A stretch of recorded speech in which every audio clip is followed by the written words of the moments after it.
16 August 2022, episode 31 of This and That and What a Fuck More.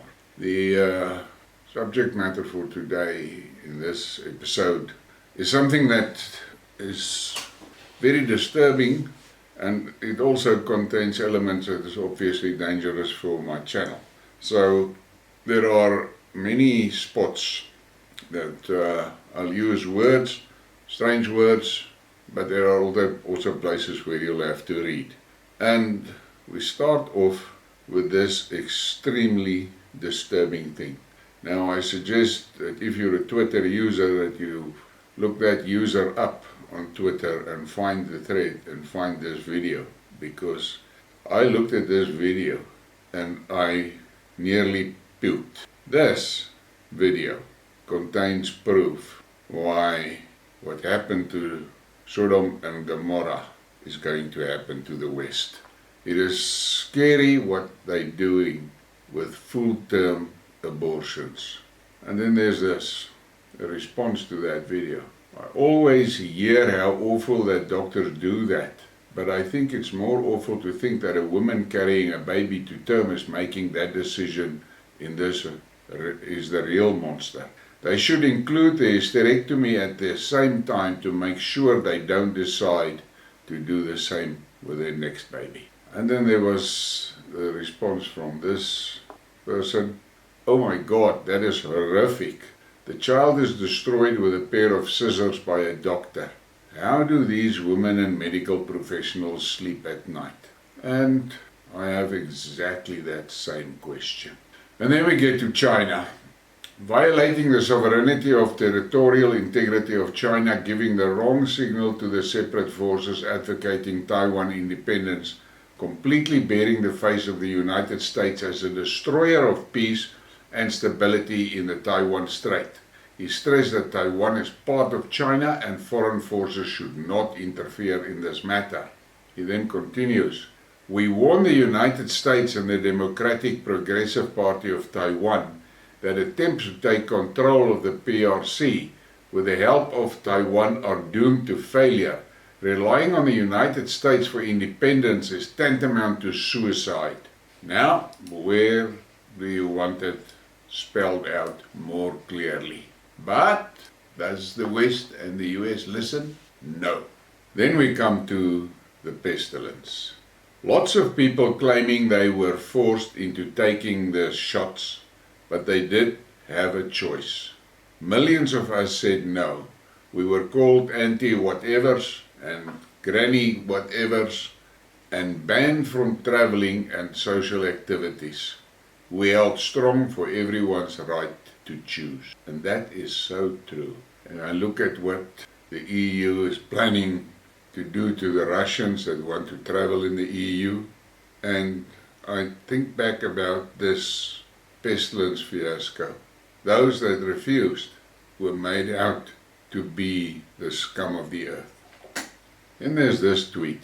Flashback to 2021 when Dan Andrews and Brett Sutton placed 6 million people into a lockdown due to a total of 15 cases of the pestilence in the entire state. Stay-at-home orders issued, businesses forced to close, schools shut, flights into Melbourne cancelled. Today we have 42,666 cases. And then there was this just a memory refresher on what Dan Andrews said and what he implemented. You can pause the video and read it if you want to. And then we get to this one. With the news from the CDC, I figured I'd bring this gem back.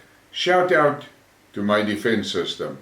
I know everybody is acting like you don't exist, but I still believe in you. And that is so true and real. And I had first-hand experience of this. And then we come to this little gem.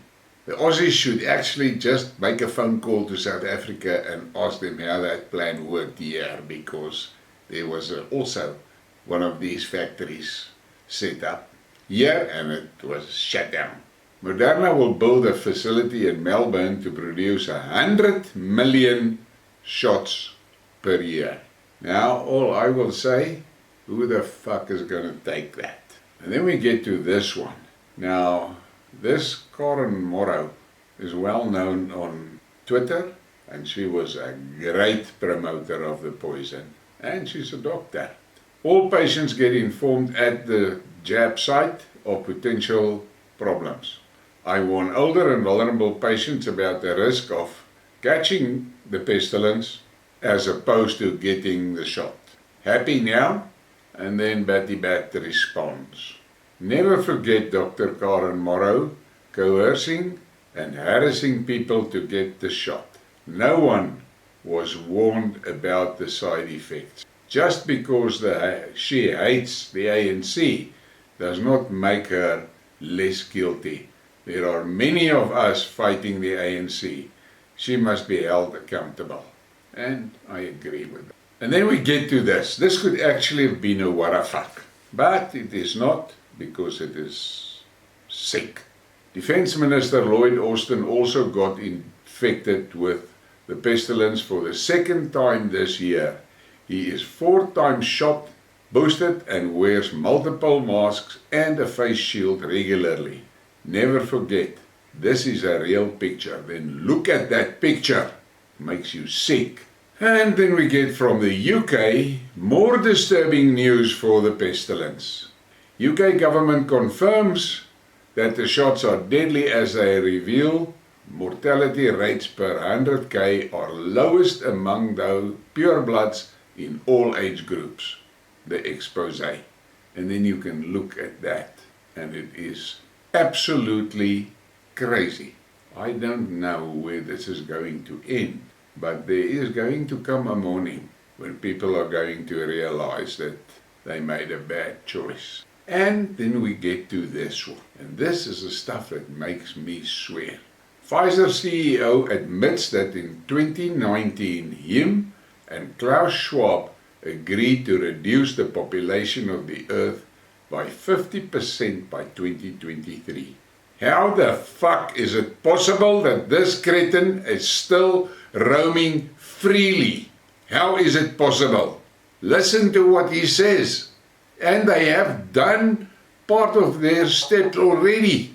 And we are seeing the results. But yet they can roam freely. And now we get to the Donbass. That is a place that really the West will eventually hang their heads in shame of what they allowed to happen there. A continent of rights for everyone except the children of Donbass. Italian journalist Eliseo Bertolazzi on Europe's hypocritical position. And this was a video conference, and I just took 2 screenshots from it. It is if these children are killed twice.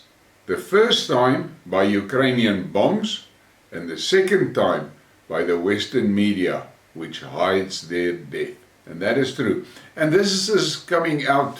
A lot of Western journalists was brought into the Donbass by the Russians so that they can see for themselves firsthand what's happening there. And the reports that comes out is shocking and disturbing at the same time. Listen to this journalist. Reporters from around the world came to Donbass and were shocked by what they saw. Locals welcoming Russian troops and accusing the Western media of distorting the conflict. That is from a journalist. And then there's this one. The Ukrainian army blocked the corridors. There was no way out of Mariupol. No water, no energy, no food. The Russian army rescued the civilians.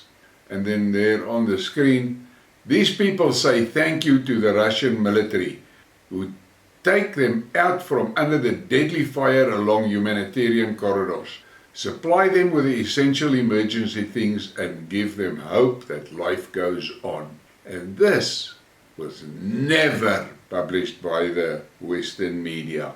The West will eventually be shamed for what they did there. And if you're a Western taxpayer, don't feel too comfortable, because your taxes are paying to prop up that Zatsy regime in Kiev that is doing all these things to the people in the Donbass. And then we have this one here from Russia. Today, on August 15, a rally in support of the DPR and LPR took place at the British Embassy in Moscow. And good for them for being there. And my personal opinion is the UK is cruising for a bruising. And then we get this little bit of tidbit about what is going on militarily in the Donbass. Only 5 to 10% of actual strength fighting at any time. That is 35,000.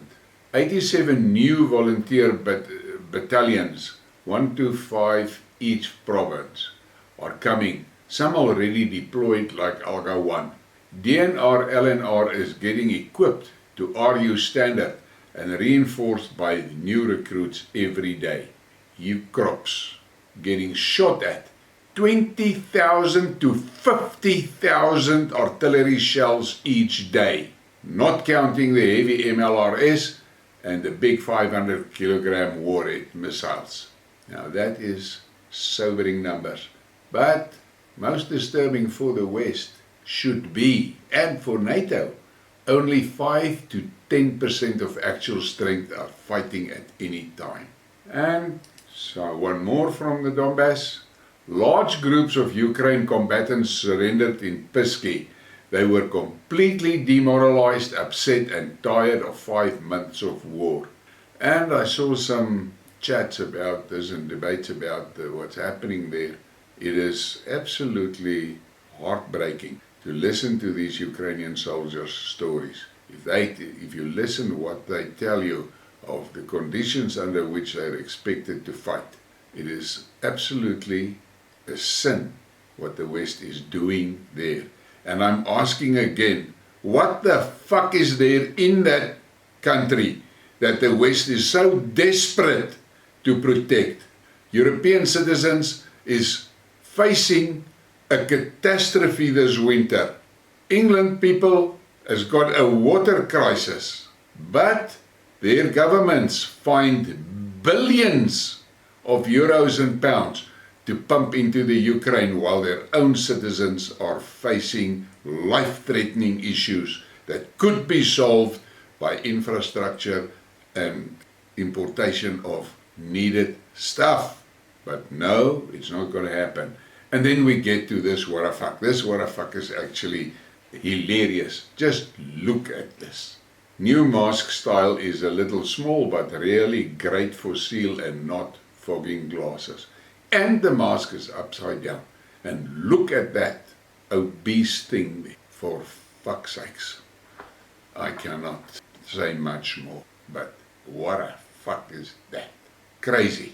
In any case, please like, subscribe, share. Have a nice day.